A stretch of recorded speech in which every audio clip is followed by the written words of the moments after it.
안녕하세요. 2학기 5강 수업 진행하도록 하겠습니다. 지난 시간까지 우리는 그 세상에서 가장 따뜻했던 저녁 시를 학습하고 학습활동을 풀이했었습니다. 이번 시간에는 학습활동 이어서 귀뚜라미에게 받은 짧은 편지라는 작품을 계속해서 공부하도록 하겠습니다. 이번 16쪽입니다. 16쪽. 다음 시를 감상하고 화자에 따라 시의 느낌이 어떻게 달라지는지 알아보자 라고 되어 있습니다. 이번 단원의 가장 핵심은 무엇을 명확하게 파악하는 것이다? 화자를 명확하게 파악하는 것이죠. 그래서 화자에 따라 시의 느낌이 달라질 수 있다 라는 것을 알 수 있는 문제가 되겠습니다.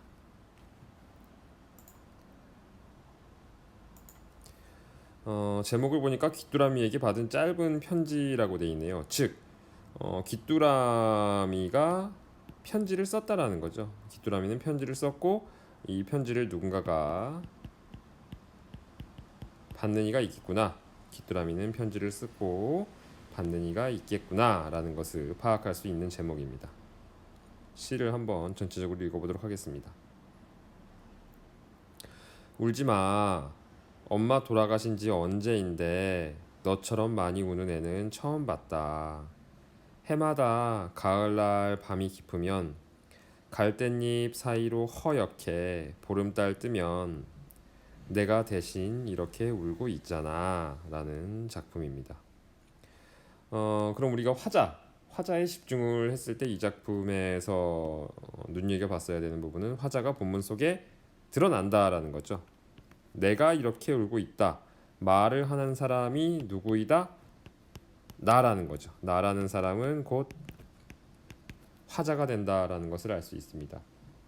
그리고 이 작품의 제목이 귀뚜라미에게 받은 짧은 편지죠. 귀뚜라미가 이 편지를 썼다라는 겁니다. 즉 화자, 나는 누가 된다? 귀뚜라미가 된다라는 것을 제목을 통해서 파악할 수 있습니다. 그럼 이 편지, 이 시 내용의 편지를 받는 사람은 누가 됩니까? 여기서 너처럼 많이 우는 애, 너라고 2인칭 대명사가 쓰여 있죠. 너가 편지를 받는 사람이 되겠죠. 자, 그래서 여기까지 끊어가 보면 울지 마. 누군가를 위로하고 있는 거죠. 울지 마. 엄마 돌아가신 지 언제인데 너처럼 많이 우는 애는 처음 봤다. 너라는 인물은 지금 무엇을 하고 있습니까? 울고 있다라는 거죠. 그래서 울지 마라고 이야기를 한 거죠.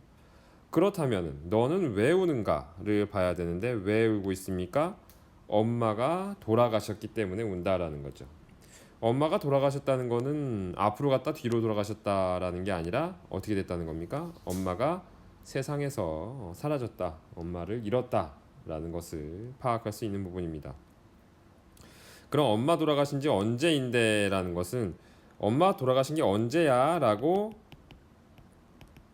몇 월 며칠이야를 묻는 겁니까? 아니죠. 2021년 8월 20일 시리가 갑자기 대답을 하네요. 몇 월 며칠이야 라고 묻는 게 아니라 너 밥 먹은 지가 언제인데 너 공부를 한 지가 언제냐 라고 묻는 것처럼 이건 몇 월 며칠을 묻는 게 아니라 시간이 꽤 흘렀다. 시간이 꽤 흘렀는데 아직도 그렇게 우냐? 어머니 돌아가신 지 시간이 꽤 지났는데 왜 아직도 그렇게 많이 우는 거야? 울지 마 라고 이야기를 하는 거죠. 그래서 여기까지 내용을 정리를 해보면은 너라는 인물이 나오죠. 너는 어떤 인물입니까? 어머님이 돌아가셨다라는 거죠.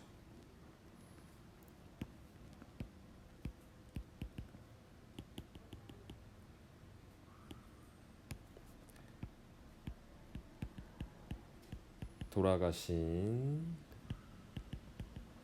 엄마 때문에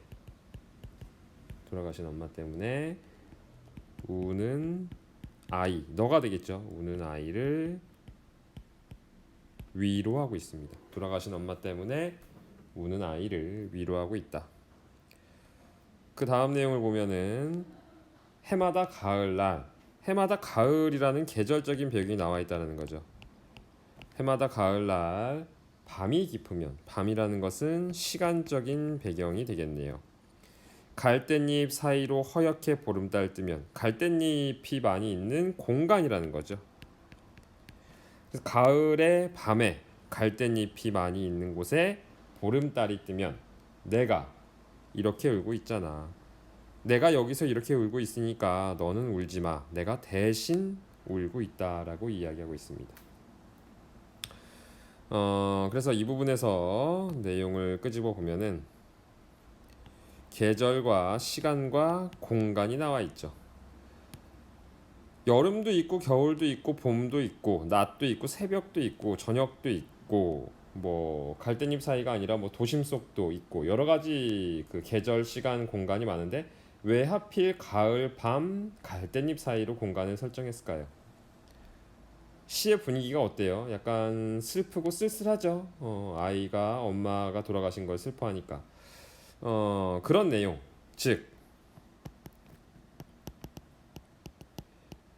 애상적이고 쓸쓸한 분위기에 가을과 밤과 갈대잎 사이라는 이러한 배경들이 잘 어울린다라는 거죠. 그래서 애상적이고 쓸쓸한 분위기를 높여주고 있습니다. 두 번째로는 가을 밤에 갈대잎 사이에는 항상 누가 있겠습니까? 귀뚜라미가 있겠죠. 귀뚜라미가 기뚤기뚤하고 울고 있겠죠. 이러한 시간, 공간, 배경은 귀뚜라미가 있을 만한 배경이라는 거죠. 그래서 수많은 배경 중에 가을, 밤, 갈대잎 사이로 설정을 했다라고 파악을 할 수 있습니다. 그리고 나라는 화자에 대해서 조금 더 파악을 해보면은 나는 화자, 귀뚜라미죠. 근데 여러분들 귀뚜라미가 여러분들한테 말을 걸 수 있습니까? 귀뚜라미가 펜 잡고 편지 쓸 수 있어요? 안 되죠.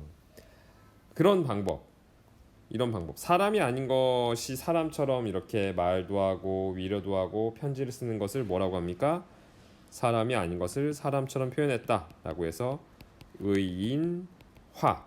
인이라는 것은 사람 인자를 이야기하는 거죠. 의인화라고 이야기하죠. 의인화 또는 의인법이 쓰였다라고 볼 수 있는 부분이죠. 의인법이라는 것은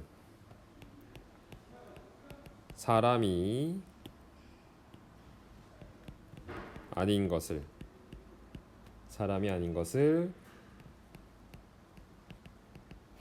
사람처럼 표현하는 방법이 되겠습니다. 사람이 아닌 것을 사람처럼 표현하는 방법. 상당히 중요한 표현 기법입니다. 자, 그래서 여기 이 부분도 내용을 종합해 보면 내가 대신 울어준다.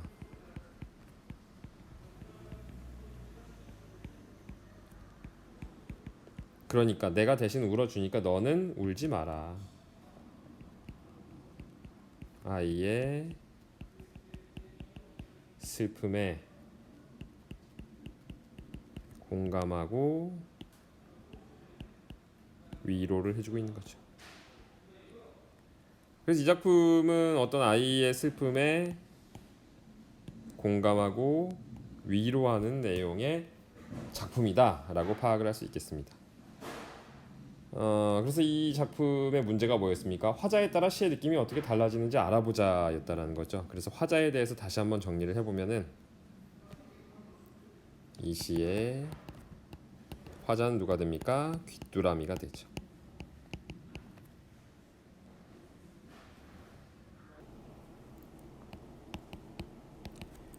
이 시의 화자는 귀뚜라미입니다. 그리고 귀뚜라미는 내, 즉 나라고 표현이 되어 있고 귀뚜라미가 편지를 쓴 거죠. 누구한테? 너에게. 편지받는 대상이 되는 거죠.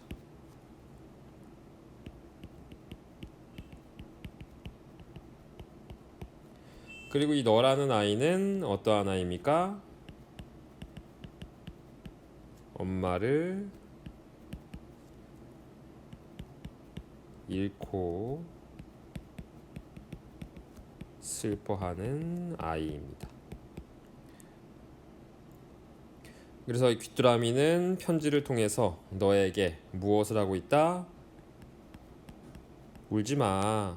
내가 대신 울어줄게. 위로와 공감을 표현하고 있다라는 거죠. 위로는 뭐 울지 마.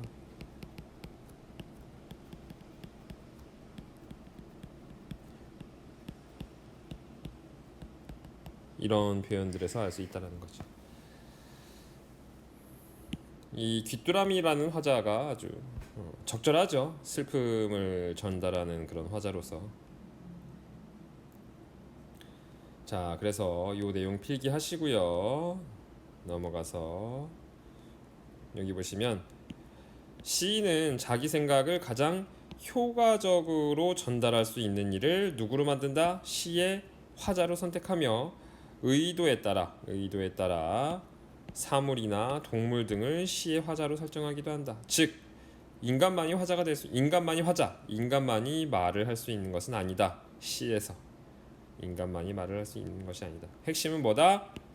시의 화자는 효과적으로 전달할 수 있게 시인이 정하는 것이다.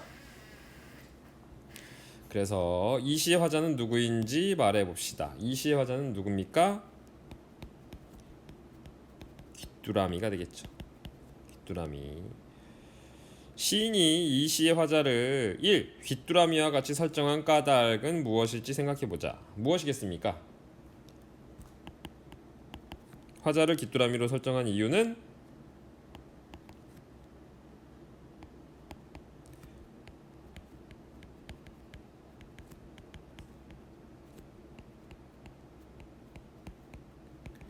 화자를 귀뚜라미로 설정해서 아이의 슬픔에 공감하고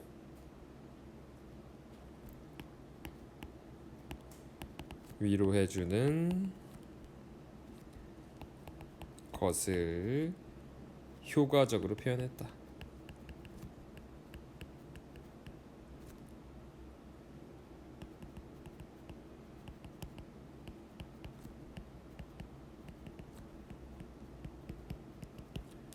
이 정도로 정리를 하면 되겠죠. 슬픔에 공감하고 위로해 주는 것을 효과적으로 표현한다. 슬픔이라는 것에. 근데 왜 하필 귀뚜라미냐? 귀뚜라미라는 것은 귀뚜라미의 울음이 어떠한 느낌을 준다? 쓸쓸한 느낌을 준다라는 거죠. 따라서 이러한 울음소리는 슬픔에 공감하고 위로하는 것에 적절하다라는 거죠. 그래서 메뚜기도 있고 뭐 잠자리도 있고 장수풍뎅이도 있고 사슴벌레도 있죠. 다양한 곤충들이 있는데 하필 귀뚜라미로 설정한 이유는 귀뚜라미의 울음이 슬프기 때문이더라 라는 겁니다. 적절한 화자의 선택입니다. 자, 그래서 이렇게 하고요. 3번은 여러분들의 과제입니다. 이 시의 화자를 보기 중에 하나로 바꾸어 시를 다시 써봅시다. 아빠도 되고요, 친구도 되고, 누나도 되고, 오빠도 되고, 다른 새로운 인물도 됩니다. 지금 이 작품은 귀뚜라미가 아이한테 이야기하는 거였잖아요.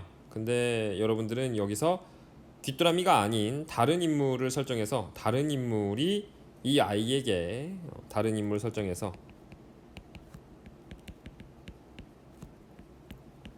꼭 인간이 아니어도 되겠죠. 아이에게 편지를 보내는 시를 작성하면 되겠습니다. 그래서 이것을 작성하고 사진을 찍어서 과제 제출방에 올려주시면 되겠습니다. 과제입니다, 여러분들. 지금부터 남은 시간 동안에 시 한 편 다른 인물로 설정해서 새로 써서 선생님한테 카톡 과제 제출방에 제출을 하면 되겠습니다. 그 과제를 제출해야 여러분들 출석을 인정해 주도록 하겠습니다. 알겠습니까? 자, 그럼 이번 시간 남은 시간 시를 쓰고 제출하도록 합시다. 수고했습니다.